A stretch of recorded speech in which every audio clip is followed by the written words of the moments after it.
Mani ratubwira ngo kisha Mungu akatuambia igiti kinini ati mti mkubwa cyari kigoye ubwoko bwacu uliokuwa mgumu kwa kabila letu. Mani yatubwiye ngo ntigiciye. Mungu amesema ataikata. Iragishinguye.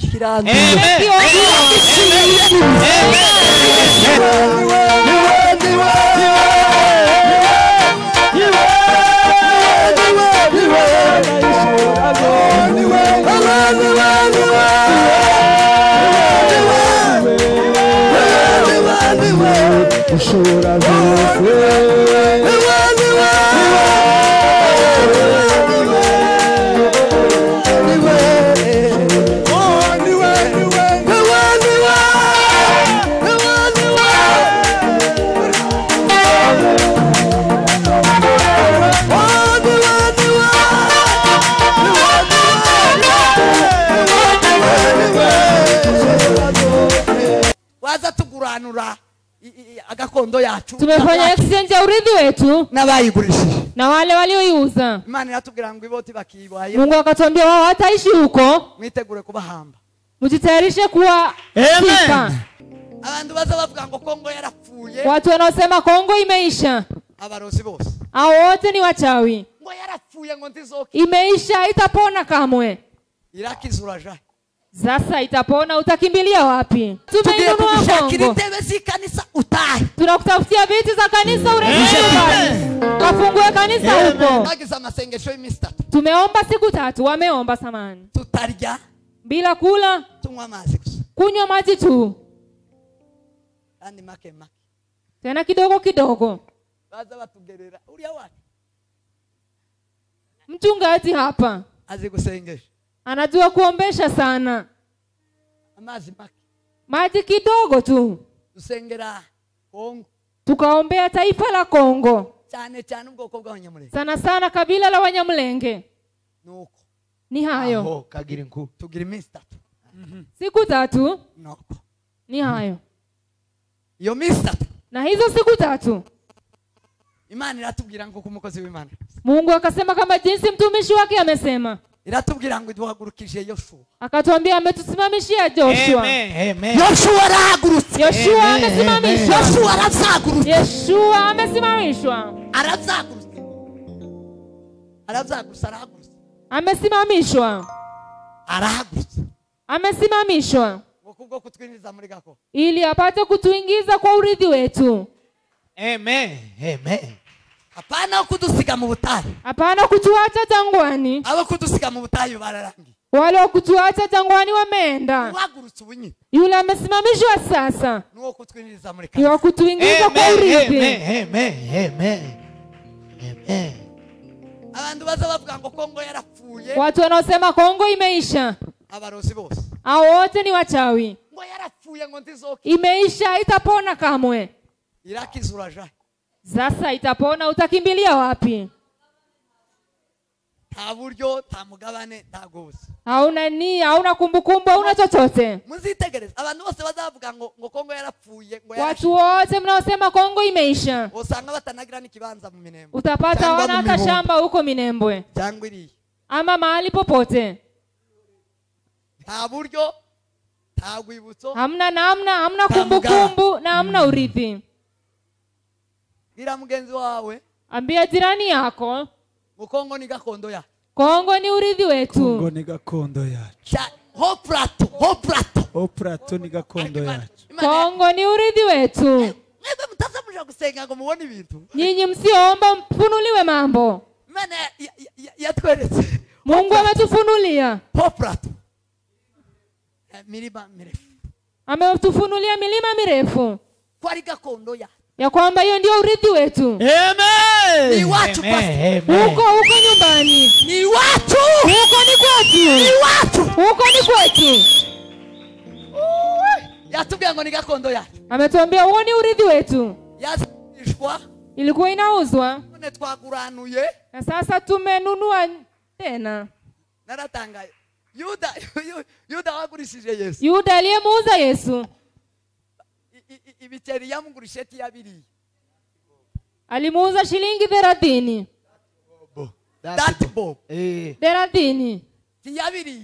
Hakuvikula vile pesa. Tiyabiri. Hakula pesa zile. Aja kuguranya bitagishobotse ya arapfa.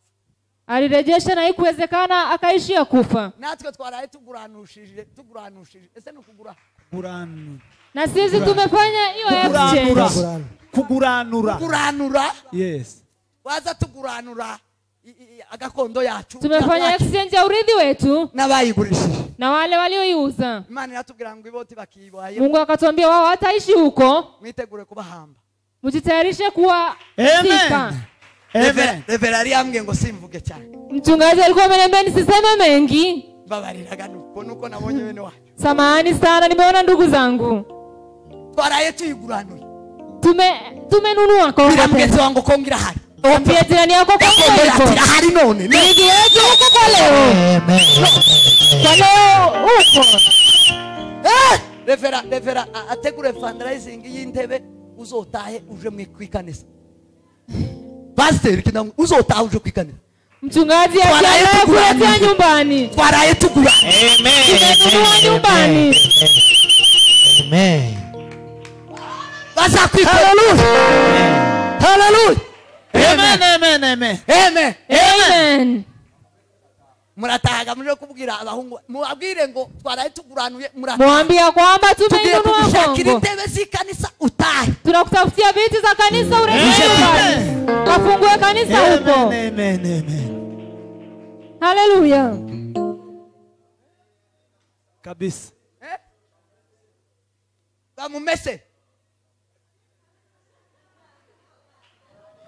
Twaraye tuguranuye Imana iratwemerera gutya. Mungu ametukubalia. Turaguranura gutya zama bikunda. Na tumefanya exchange ikaisha hivyo. Siko ko murazakira. Je, mnapokea haya? Uhanuzi bw'Uwiteka. Haleluya. Mamwa Pastor Kazungu birangora cyane kuvuga. Oya vuga. Sema amen. Amen. Sema amen. Amen. Hayo ni amakuru yimba. Hayo ni habari ya ukweli. Hiyo ni habari ya ukweli. Sio kufungura ya makanisa muje kugura amaparcela. Mwende mkanunue mashamba huko na mfungue makanisa. Twaraye tuguranuye ndakigiye. Kwa maana tumenunua sasa haiendi popote, ni yetu. Sema amen. Amen. Sema amen. Amen. Imana iratubwira. Kisha Mungu akatuambia ngo abayononaga irabamanu ibakuyemo. Wale waliokuwa wakinyonya imewaondoa. Amen. Yabagendaga bonona. Amen. Wale walikuwa kichovya kidogo kidogo. Bagakundura ibituro, bagakundura makanisa, bagakundura amazi. Wanaharibu makanisa, wanaharibu manyumba. Bagiye kumanurwa, bagiye gukugwa. Wanaondolewa. Hasigaye kubaka gusa. Ni kujenga tu inabakia. Amen.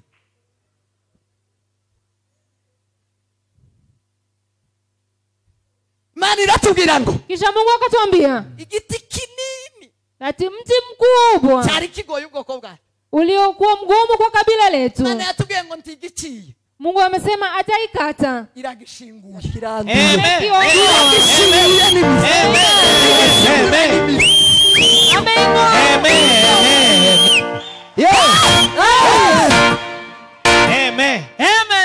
Amen. Hiyo sawa.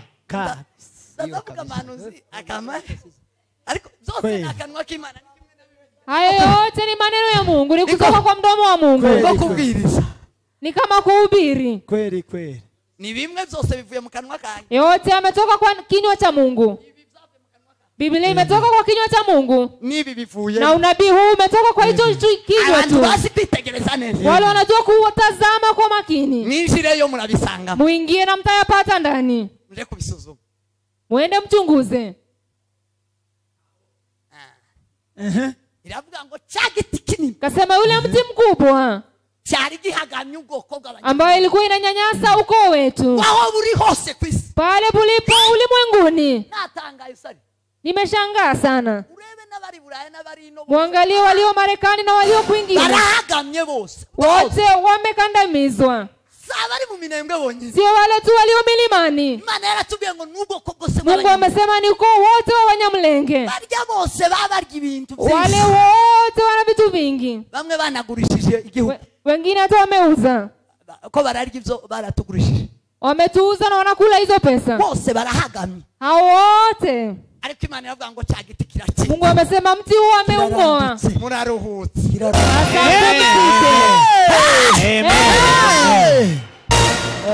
Amen. Ikarita irabonetse.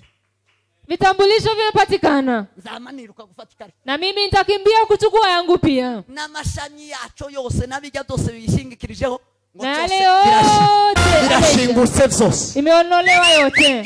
Sindagira ikarita yo muri Kongo. Mimi sijapata kitambulisho cha Kongo. None Imana yamboneye uburyo. Sasa Mungu amenipa nafasi ya kukiona. Warumvagamye akuweho. Yule alikuwa ananikandamiza ameondolewa.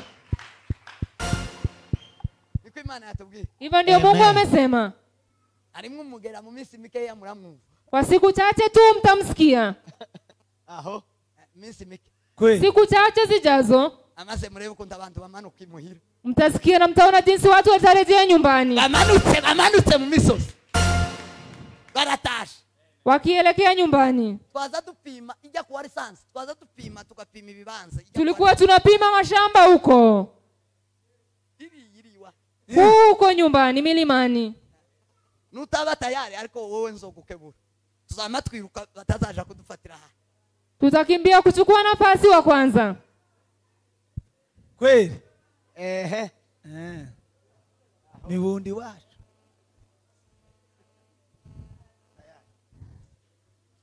Mwaka Uzia yapfuyemwo. Yule mwaka Uzia ameaga. Saya yabonye umwami Imana. Nanje kigiti umunsi gishingutse. Na mimi siku utangolewa. Bonye karita yo gutora president. Nitapata kitambulisho cha kuchagua rais.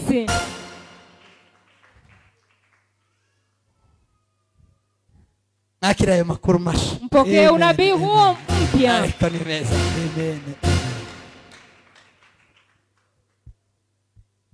Mani ratubwira. Mungu kisha akatuambia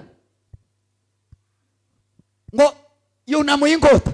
Ya kwamba amesimamisha upanga. Ngo asigaye agashururu kamwe gusa.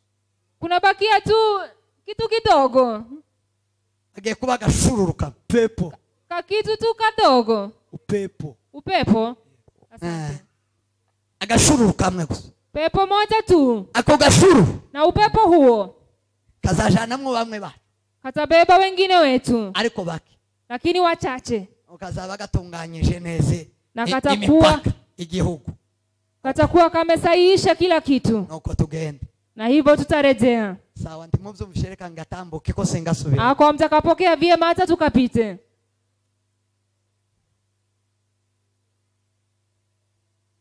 Ko sengasubira mocha. Ako zitakasema sana. Mani rongerera tubi. Kisha Mungu akatuambia. Ngo habaye amajambere akomeye. Ya kwamba kuna maendeleo ya juu sana. Amen. Habaye amajambere akomeye. Kuna maendeleo ya hali ya juu. Agiye gutera imbere bikomeye. Taendelea sana. Mucho ni kintu cha mbere kizaba muri ayo mahoro. Hiyo ni kitu cha kwanza kitapatikana kwa amani hiyo. Ichakabi. Cha pili. Natangaye nima. Nimeshangazwa sana na Mungu. Yaduha igihugu cy'ubuzutu. Ametupea taifa la uamsho. Abanyamulenge bagiye kwihana mu rwego rutaraba. Ya kwamba Wanyamulenge wanaenda kutubu. Amen.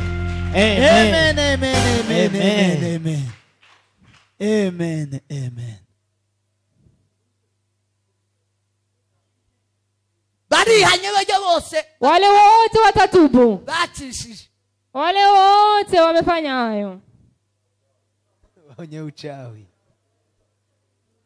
Yes. Bajya bachishije barihanye. Wale wote wameua. Habayeho kwihana ibyaha barihanye. Na kutubu dhambi wake na waume. Abakobwa n'abahungu. Wasichana na vijana. Icho ngicho sinokireka kukivuga. Hicho lazima nikiongelee. Ngwibiye ko gutya. Ya kwamba igihugu cy'amasezerano ngo ntikiza kijamwo ya kwamba ahadi, nchi ya ahadi ntikiza kijamwo abanduye mitima, haingii wale walio na mioyo michafu, ngo ntikiza cinjiramwo ibigirwamana. na wataingia miungu. Imana yatubwiye Mungu ametuambia Israeli kugira ngo yinjize muri Kanani, ili Israeli wapate kuingia Kanani, yabamariye mu butayu, amewamalizia wote jangwani. yambukana Yoshua na Kalebu bari batari bafite ibigirwamana, bambukana Akavusha tu Yoshua na Kalebu ambao hawakuwa na miungu. yatubwiye ngo abambuka muri kiriya gihugu Ametuambia wale wote wataingia huko nyumbani, bagiye guta amarozi kugira ngo babemo. watatupa irizi zao, Utayataye turamuhambye hakuno, na yule atupi irizi anazikwa njiani. tumusize hakuno, Tunamwacha huku nyuma, babwire ngo ni hakuno, waambie ni huko nyuma, hakurya nabihaye. huko Mwakire ubuhanuzi bwe. mpokee unabii wa Bwana. Amen. Amen. Amen. Amen. Amen. Nasangira ngo murama muhaguruka dushime nk'ibendera. Nilifikiria nyinyi wote mtasimama tushukuru. Amen. Amen. Amen. Hallelujah. Amen. Amen. Zirakomeye. Tugiye gushima buke Tunashukuru tu kwa ufupi, kandi dusenga, kisha tena tukiomba, dushimira n'abasenze. tukishukuru wale waliomba. Gutanga n'itangazo, Kisha nitoe hili tangazo. dushimiye Reverend. Tunamshukuru Reverend Magi. Warasenze Tuliomba musi umwe nataramanye n'umuhungu umwe, siku moja, nimekesha na kijana mmoja, turatara tukakesha. mara arambwira ngo wawa Kisha akaniambia, ndugu yangu, ngo hari ibyo twasengeye cyane, kuna mambo tumeombea sana, ariko lakini nagize ngo dusenge, nataka tuombe tena tubisenge. tena, tuyaombee mara tena. Yoba ano masengesho tugiye gusenga agiye kuzura yuzuze icupa ahari Imana ishaka ko twuzuza amasengesho, Pengine ombi hili tunataka kuomba litajaza mahali Mungu anataka tujaze, hanyuma igitangaza gikore, kisha muujiza utendeke. ngo nirituzuza Na kama haitajazilia, nanone izaba iyongereyeho, itakuwa imeongezea kidogo. nidutandukana nzaguma senge, Tukiachana nitaendelea kuomba ngeza yuzuye mpaka pajae kabisa, igitangaza gikore. alafu muujiza utendeke. Ndamwemera nawe Nimemkubali huyo kijana. wa mwana w'umuhungu Wewe kijana uri giho, ni wa ajabu. natwe Nasi pia twarasenze cyane, tumeomba sana, turasenga. tukaomba. Abanyamurenga aho batuye, Wanyamlenge wanakoishi waliomba, ababaye mu misozi wale miremire waliishi kwa milima mirefu barase, wameomba, ariko rino sengero lakini ombi hili ni umutemeri. ni kifuniko. Bwira mugenzi wangu ni umutemeri, Ambia jirani yako ni kifuniko, ni kashe. ni kuweka sahihi, Iyi turu, ni kuweka sahihi. iyi turu, Mara hii, iyi turu. mara hii,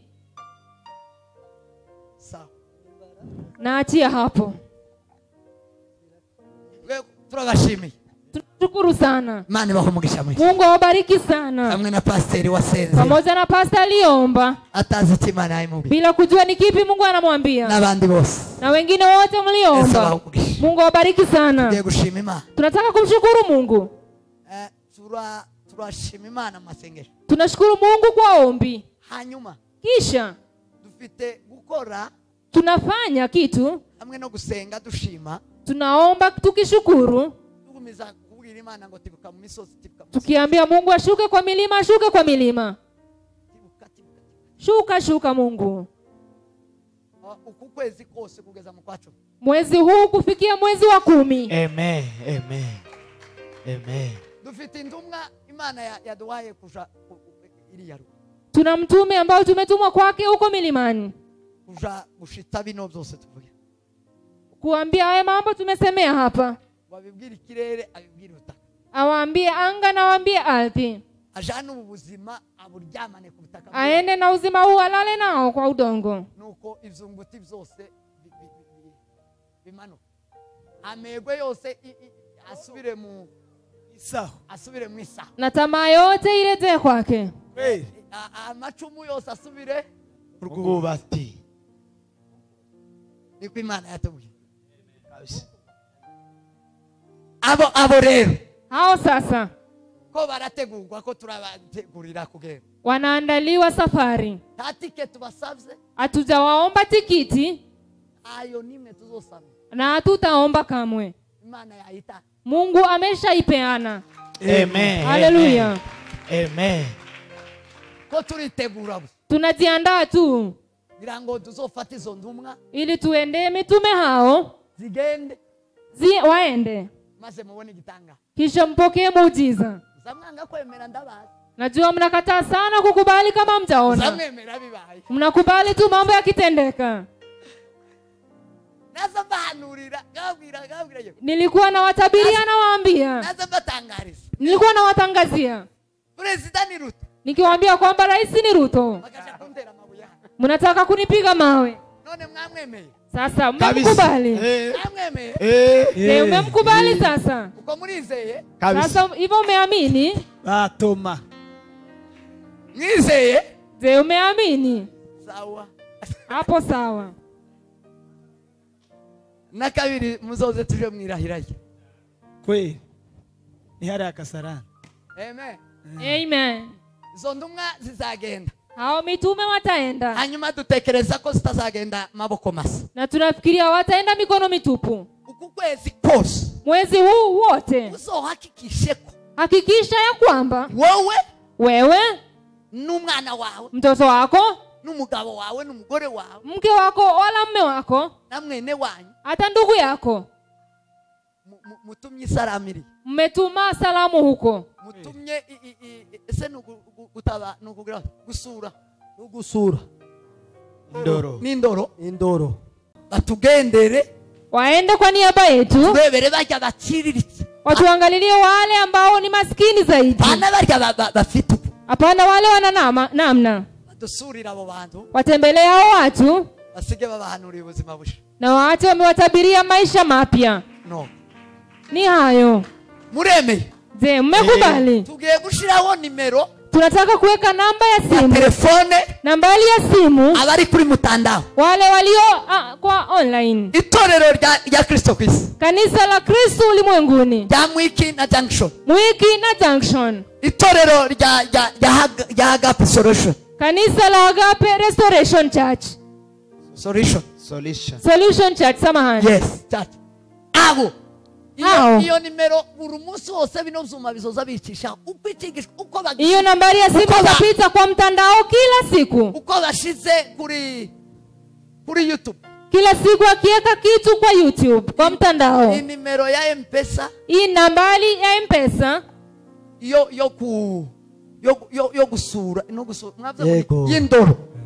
Yindoro yo mu Minembwe. Ya kutembelea watu walio Minembwe. Izozichaho. Itakuwa inapitia hapo. Wewe none turatanga. Kuanzia leo tunatoa. Ukwezi kose kugeza izo ntumwa nzo. Mwezi wote mpaka mitume hao waondoke. Nzobabwira ko zihagurutse. Nitawaambia wamesimama sasa wameenda. Iyo nimero tuyikura. Hiyo nambari itatoka kwa mtandao. Mnazumisha? Je, mmesikia? Nazeme barefera. Izozichaho ikigishwa cyangwa igisirimu. Chochote kitakachopita kwa mtandao. Church of Christ Mwiki. Na Agape Church. Muzobibazwa n'Imana. Msipofanya hivyo mtaulizwa na Mungu. Ni sawa kabisa. Kwa niko tuzokora. Hivyo ndivyo tutafanya. Ugire nishuti yawe. Waambie rafiki yako. Ugire ngo ari ndumwa zigiwa. Waambie kuna mitume wanaenda nyumbani. Zige gukiza ubwoko. Inaenda kuponya taifa. Ijanye indumwa zaragiye nyinshi. Mitume wameenda wengi. Haji indumwa zo guhuza ababembe n'abafurero. Wale kupatanisha wabembe na wafurero. Haji indumwa za conciliation, haji indumwa za wameenda mitume wa kupatanisha hao wote mnawajua. Hagiye abasirikare, hagiye ba. Tumeenda wanajeshi na wengine. Aba nibo banyuma. Sasa hili ndilo kundi la mwisho. Hawa. Amen. Hawa. Mubiteke. Mgoje tu. Nagumye kuitegura ko baritegura kwezi. Wanajiandaa mwezi mzima. Uko kwezi kose. mwezi wote. Zuhakikisha kushizeho abari Buraya, abari Wale mlio Marekani, mlio wapi, munshikirize n'abategetsi, muambie hata viongozi, barya babategetsi bakuru b'abanyamurenge, wale viongozi wakuu huko wetu wote, kila mtu batishe bazane dutumize ndum, walete salamu tutume wa mitume. ndabizi ko bazabakora ku yindi mitandao, najua mnafanya kwa mitandao mingine. Iyo mitandao hiyo mwaraikoreyeho, mmeitumikia, ariko yo gufunga ibintu byose bigatunga, lakini ya kufunga kila kitu inakuwa sawa. Ibi birenge ni hii sasa bizaba bijanye inkuru nziza, takuwa inapeleka habari njema. Biblia iravuga ngo birenge vya, Biblia inasema miguu yao ivyiza ku misozi, ngivyo birenge vyiza kuri ya misozi. Ndio miguu myema kwa milima ile. Mutinda kwemera ariko muzamubona, mwese muzobona. Mnakawia kusikia lakini nyote mtaona tu. Amen. Amen. Kadusenge dushime Imana. Acha tumuombe Mungu tukimshukuru. Abatega amaboko batega amaboko. Wale mnainua mikono mwepandishe. Abayazamura bayazamura. Naopandisha mpandishe. Ushime Imana kwima. Umshukuru Mungu kwa maana itugaruriye gakondo. Ameturejeshea urithi wetu. Hanyuma agira mwama mufundura bino biseke dutange. Kisha mfungue vitunga hivi tutoe sadaka. Turatangira none. Tutaanzia leo. Nivyo dutanga biraja kuri yo M-Pesa. Na yale tunatoa taenda kwa M-Pesa hiyo. Ndayibabwira muri ko muta. Nitawaambia mkitoa. Iyo M-Pesa ndizabaho ikindi giceri cy'umu. Iyo M-Pesa haitaingia hata shilingi nyingine. Ni ya Reverend Butoto. Ni ya Reverend Butoto. Bambwiye ngo uviduge ukureho ndusigaze keretse icyo ustanze. Hariho na ufitemo na M-Shwari. Azozibika neza. Zizoba kuri M-Pesa zibe no kuri M-Shwari. Sandi mukamwibiyo. Ataziweka vizuri, tunamwamini. Niyo tuzokoreraho twe. Hiyo ndio tutatumia. Sisi wote. Muzoza gusingiriza uzumushi. Izirikashe muzimushira zishireho. Ukuwa namwambia anaziweka huko kwa M-Shwari. Muso kugenda indumwa azakuraho. Na siku ya mitume kuondoka atazitoa kwa simu. Aba mahuzu. Iwe ni nguo. Zobatekerera bazashake baremerewe. Tutawapangia vizuri. Jewe n'urugo rwanje tuzotanga ese aje turase. Tuanze se. Acha tuombe kwanza. Tushukuru Mungu. Amen. Sadaka. Hanyuma kisha jewe n'umuryango wa. Amen. Mtume na familia yake. Muri uku kwezi nyine twatwitegura. Kwa mwezi huu tunapojiandaa tuzogura amasepe yo kuri Goma. Tutanunua vitenge hivyo vya bei. Tuzogurira amasepe ya kuri Goma 7. Tutanunua vitenge hivyo 7. Tuzotanga amasepe ya 7. Tutatoa vitenge hivyo 7. Muzotwambikiriza abantu abari. Mtufikishie kwa walio huko. Muzotwambikira abantu. Mtuvalishie wa mama walio huko. Zo sepe ya tuzozigurira kuri Goma. Vitenge hivyo tutavinunua jijini Goma. Tuzogura za sepe ya 7. Tuzogura za sepe ya 7. Aje kutwambikira aba mama 7. Wenda kutuvalishia wa mama 7. Baririya bahuye n'ibibazo. Wamepatana na shida huko. Mubatubwire ngo natwe twari duhagamwe n'igiti kinini. Tuambia kwamba tulikuwa tumekaliwa na mti mkubwa. Ese ni kimwe. Sisi wote ni vile. No. Murakoze cyane. Asanteni sana. Nani wao mugisha mwisi. Mungu awabariki sana. Ibi byose mwamuza intumwa twadutuma. Mitume tunaotuma n'abatotengwa n'abatazazimiza habe n'igiceri. Hawakula hata shilingi moja. Ni intumwa zizeyo. Ni mitume wanaoaminika. Ni intumwa zizeyo apana barya baza bazirira hano hiki. Sio wale wanakulia njiani. Kandi ndabakeneye kugira ngo babaheze abangaba bazazibohereza bakanabahemba. Nawe dukeneye ko muhemba. Na tutamlipa yeyote. Zohemba abazazikora. Atutalipa wale watazipeleka. Ni intumwa. Ni mitume. Zijanye ubuhanuzi bw'Imana. Zinapeleka unabii wa Mungu. Zijanye ivy'Imana bigiye kuzo. Yale ya Mungu yanataka kukamilika. Noko. Ni hivyo. Bazashitsa buri kimwe cyose. Watafikisha kila kimoja. Fe kuzana ibintu bizima gapana bijya. Bora mlete vitu vizuri hapana vile vilivyoharibika. Ana bijya muzamuheza. Pause. Keba. Amen. Amen. Hari akantu kamwe nshaka dukora. Kuna kitu kimoja tu nataka tufanye. Igihe narindi hano umwuka w'Imana ambwiye dukora. Wakati nilikuwa hapa Roho wa Mungu ameninenea tufanye. Kandi nahaswe cyane. Na nimesukumwa sana. Nabonye hano mufite tudarapo. Nimeona mnatu bendera hapa. Nkurire yakadarapo kamwe niba bishoboka kamwe. Kama inawezekana mnipe bendera moja tu. Aha, ako. Ayakazanye hare. Aha. Amen. Amen. Aya maturo mutanze y'imyenda n'amafaranga. Hizi sadaka umetoa za hela na manguo. Bevera ngwene. No kabyara we. Jya wihuta. Mana irambwiye. Mungu ameniambia Ngo dufate idarapo gutya rimeze. tuchukue bendera jinsi wameichukua. Nitumara. Kisha tukore ikimenyetso cyo kuzamura ubutsinzi imurenge. Tufanye ishara ya kupandisha ushindi wa Mlenge. Iri darapo. Bendera hii.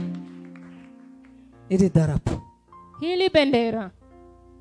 Ndasaba ko abakozi b'Imana bazenguruka iri darapo. Ninaomba watumishi wa Mungu wazunguke bendera hii. Haleluya. Yesu taza yake tale dezereme. Amen. Kandi dezereme yasa. Iri darapo. Bendera hii. Namwe ababyeyi abamama. Nanyi wa mama muhagarare hano gutya. Msimame hapa kando. Aba papa n'abasore. Wa baba na vijana. Muze hano gutya. Nanyi msimame hapa kando.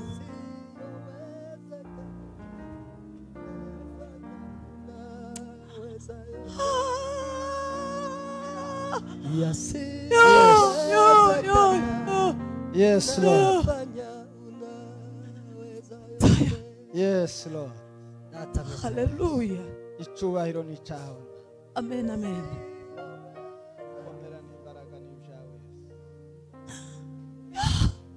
Yego mwami Yesu. Yego Yesu. Hallelujah, yes.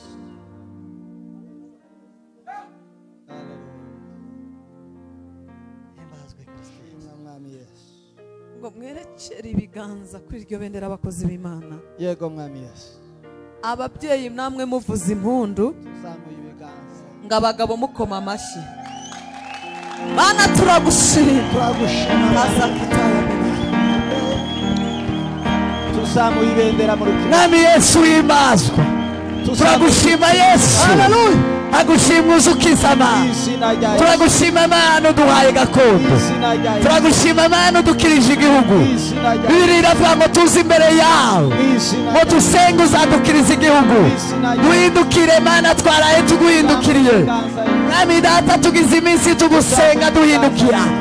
Mana ushimwe kudukirije igihugu.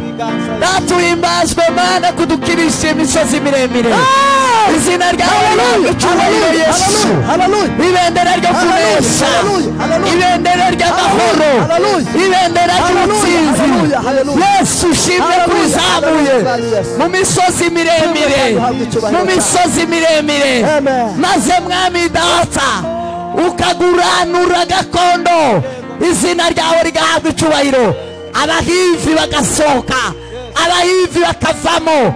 Abamuka bakenyurura. Kenyurura abami. Uzubakenyurura bakenyuruye abami benshi kubw'ubwoko bwa Isiraheli kubwa gakondo wari wabahaye. Mana ushimwe natwe kuri gakondo yacu waduhaye. Amami ukaba uyakubisa hasi. Amami menshi akaba ashubwoba.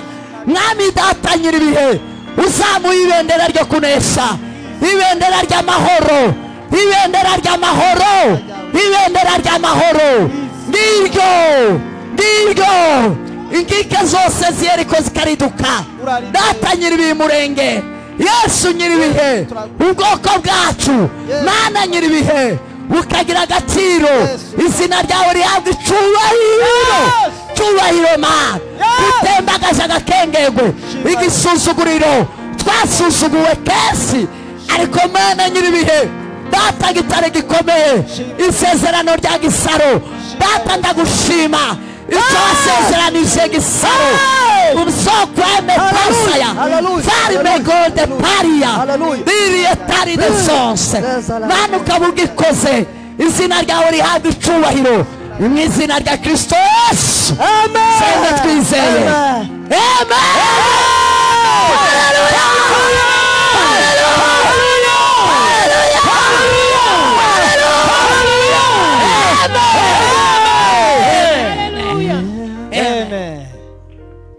Amen. ikindi cyongeraho amen Amen. tigazi n'abakozi Imana tugiye kuritambagira gutya tubwira Imana ngo Mana shimwe ko utanze amahoro. Amen. Haleluya. Amen. Yaba mwabonaga ibindi Imana ikoze. Amen. Ngo tuzengurutse ibendera, tuzengurutse idarapo, tuvuga ngo Mana ushimwe ko utanze amahoro. Shimwa mwami Yesu. Tuvuga ngo Mana ushimwe. Shimwa mwami. Ndagira ngo twese Shimwa ababyeyi tuvuze impundu, abagabo bakoma amashyi, abakozi b'Imana bagarigiye idarapo. Shimwa mwami Yesu. Shimwa mwami Yesu. Shimwa mwami Yesu. Shimwa mwami Yesu. Shimwa mwami w'aba. Shimwa gitare cha. Shimwa mukiza wa. Yes. Yes mwana w'Imana. Tuzamuye ibendera ry'ubutsinzi. Dushimye amahoro uzanye Imana. Dushimye amahoro utanze. Dushimye amahoro y'Imana. Dushimye amahoro y'Imana. Dushimye amahoro y'Imana. Dushimye amahoro y'Imana. Dushimye amahoro y'Imana. Niwe ushobora zose. Haleluya. Mana ushimwe ko dutashye. Mana ushimwe ko amahoro abonetse. Mana ushimwe ko ababyeyi basubiye mu matongo. Mana ushimwe ko inka zisubiye mu biraro. Mana ushimwe ko ubutaka buhumanuye. Tukomeze tuzenguruke. Tuzenguruke inshuro zirindwi.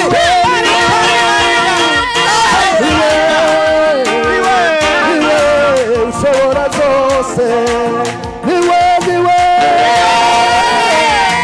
niwe niwe ushobora zose. Niwe niwe haleluya.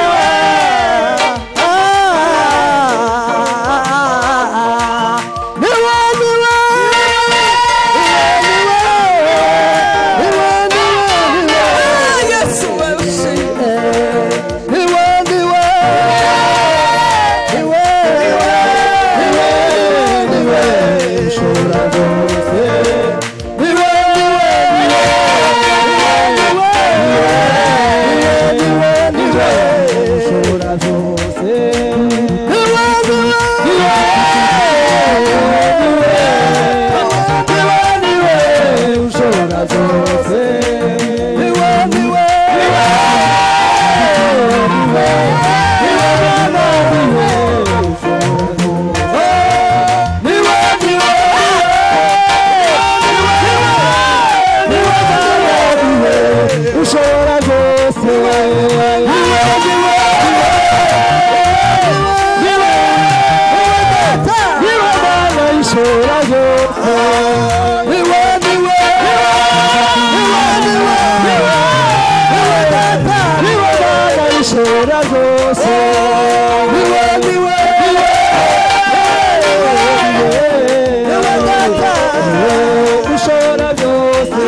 ushobora byose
Niwe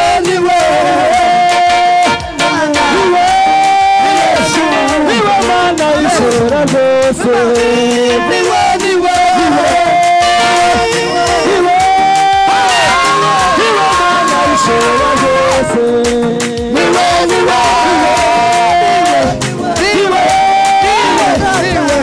Mana ishobora zose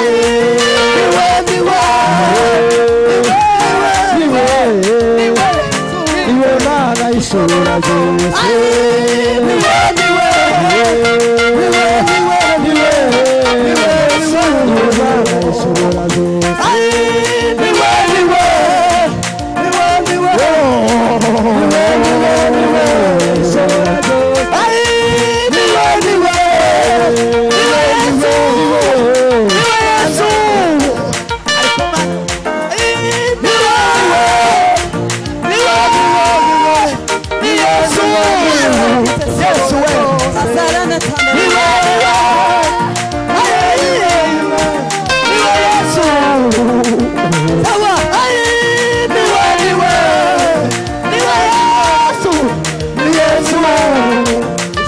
Oh